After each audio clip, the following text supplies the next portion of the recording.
E hoje a gente vai falar sobre a pesquisa explicativa, então fechando os 3 tipos de abordagens de pesquisa.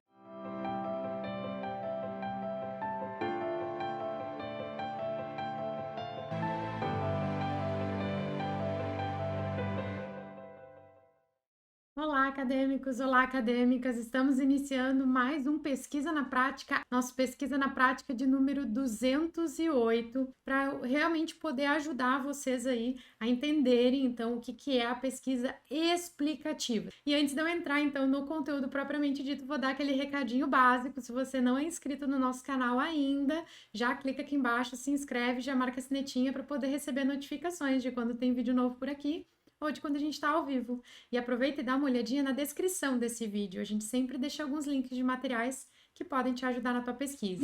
Eu vou começar explicando, afinal, o que é a pesquisa do tipo explicativo. Eu trouxe uma definição apresentada pelo Gil, e ele diz que as pesquisas explicativas têm como preocupação central identificar os fatores que determinam ou que contribuem para a ocorrência dos fenômenos, ou seja, esse tipo de pesquisa busca explicar a razão, o porquê das coisas. Então vamos lá.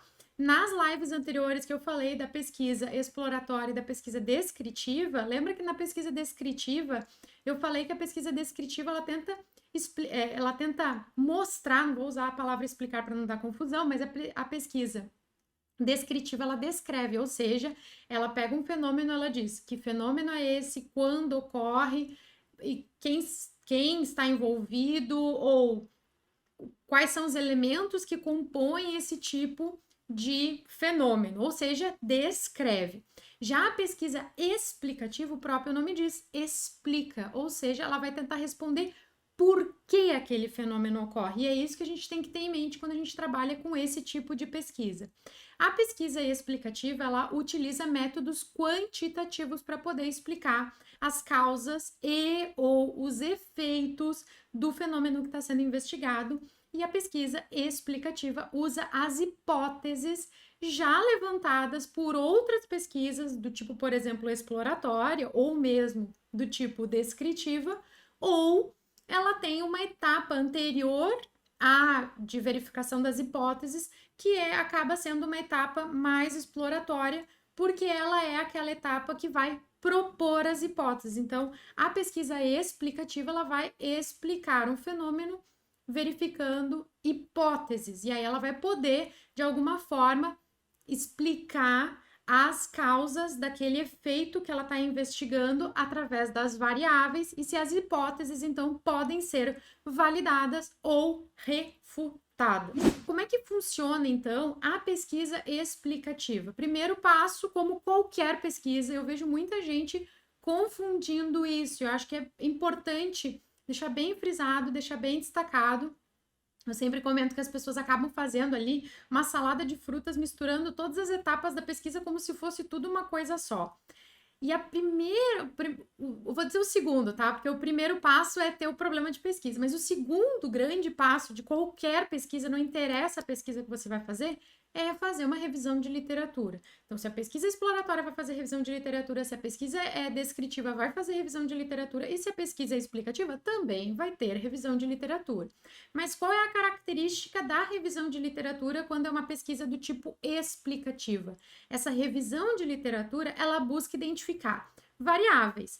As variáveis dependente, as variáveis independente, as hipóteses a serem testadas, as relações entre as variáveis, se é uma relação de mediação, se é uma relação de moderação, porque então essa pesquisa visa testar essas hipóteses para ver se essas relações explicam o fenômeno que está sendo investigado ou não. No método, ela vai propor uma forma de coleta de dados.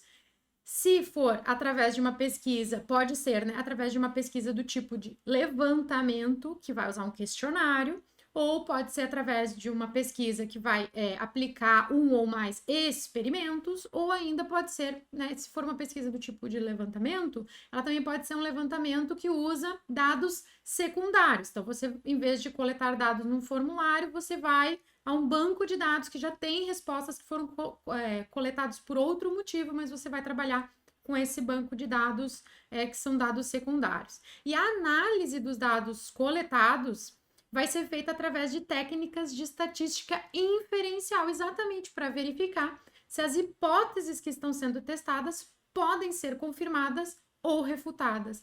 E aí sim, a partir disso, poderá, você, né, como pesquisador, como pesquisadora, poderá afirmar ou não afirmar se determinado conjunto de variáveis ou se determinadas variáveis são a causa de um fenômeno ou se explicam aquele fenômeno. Lembra que eu falei lá no início o famoso porquê? Algumas vantagens de se conduzir uma pesquisa do tipo explicativo. E lembrando aqui que não é necessariamente uma escolha do pesquisador ou da pesquisadora, mas sim o nosso problema de pesquisa se apresenta indicando que é mais adequado que a gente adote uma pesquisa do tipo explicativa. Tudo parte do problema de pesquisa, não é uma escolha pessoal. E aí as vantagens de se adotar uma pesquisa do tipo explicativa. Ajuda a preencher as lacunas nas análises existentes, né, na própria literatura e fornece informações sobre as razões por trás de determinado fenômeno que está sendo investigado. E como muitas vezes você pode usar dados secundários, como eu falei antes, por exemplo, ter acesso a algum tipo de banco de dados que foi coletado anteriormente, a pesquisa explicativa, ela costuma ser desse tipo que usa dados secundários, um pouco menos custosa, mas não necessariamente sempre, tá? Por exemplo, eu acompanho vários pesquisadores que são da área de marketing que acabam fazendo experimentos, que é uma pesquisa do tipo explicativa. E muitas vezes é um custo bastante alto para você conseguir respondentes para o seu experimento. Então, de novo, tem que investigar a viabilidade da pesquisa, tudo sempre a partir do problema de pesquisa. E algumas desvantagens da pesquisa explicativa. Embora essa pesquisa explicativa ela ajude você a solidificar as suas teorias e as hipóteses que foram propostas, ela geralmente carece de resultados conclusivos. Preste atenção. Por que ela precisa desses resultados conclusivos? Porque quando a gente chega aos resultados, a gente pode afirmar que determinadas variáveis não explicam o fenômeno ou explicam o fenômeno. Quando essas variáveis, ou um conjunto de variáveis, não explicam o fenômeno, você pode dizer, pode afirmar que esse conjunto de variáveis não explica o fenômeno, mas você não pode explicar quais são as variáveis que explicam esse fenômeno. Você sabe afirmar quais que não explicam, mas quais são as possibilidades que explicam esse fenômeno, você não pode afirmar, porque não foram coletados dados na sua pesquisa para que você pudesse afirmar isso. E muitas vezes, na maior parte das vezes, as variáveis que explicam determinado fenômeno, o contrário delas, não necessariamente explicaria o fenômeno caso elas não sejam afirmativas. Deixa eu tentar explicar melhor isso. Eu gosto de dar o exemplo da pesquisa de satisfação do cliente, que é uma pesquisa super básica, o pessoal do marketing, todo mundo faz, maravilha, ótimo. Então, eu vou lá e eu quero identificar, de repente, quais são os fatores que contribuem para a satisfação do cliente em uma determinada loja com determinado produto. Vou lá, faço uma pesquisa, consigo analisar, né, as hipóteses, beleza. Eu consigo afirmar que bom atendimento e qualidade do produto são dois fatores que explicam a satisfação do cliente. Excelente. Digamos que por alguma razão o meu modelo não foi confirmado, a minha hipótese não foi confirmada, então qualidade do produto e bom atendimento não explicam a satisfação do cliente. Mas não necessariamente um produto ruim vai fazer com que o cliente fique mais satisfeito ou menos satisfeito, e não necessariamente um mau atendimento vai influenciar na satisfação ou não do cliente, entende? Então, e isso é um erro bastante comum, as pessoas acreditam que só invertendo, né, aquela variável necessariamente vai explicar o fenômeno. E isso a gente não pode afirmar porque os teus dados não afirmam isso. O que eles podem afirmar é se você refuta ou se você confirma a hipótese que você está investigando. Por isso que muitas vezes, quando a gente está fazendo uma pesquisa do tipo explicativa, que envolve experimentos, geralmente o pessoal faz um experimento e aí vê se aquelas hipóteses são confirmadas ou não. Se não são confirmadas, fazem um segundo experimento para ver se outro conjunto de variáveis explica aquele fenômeno. Conseguiu confirmar a hipótese, faz um terceiro fenômeno para ver se realmente aquele conjunto de variáveis não teve algumas variáveis externas ou outros tipos de variáveis que não foram mensuradas que podem estar influenciando aquele fenômeno e dando um tipo de erro no resultado, um viés no resultado. Então, uma pesquisa que faz experimento geralmente faz uma série de experimentos exatamente para se cercar dessas explicações e poder confirmar ou refutar com mais firmeza, né, com mais robustez nos resultados, aquela hipótese que está sendo testada.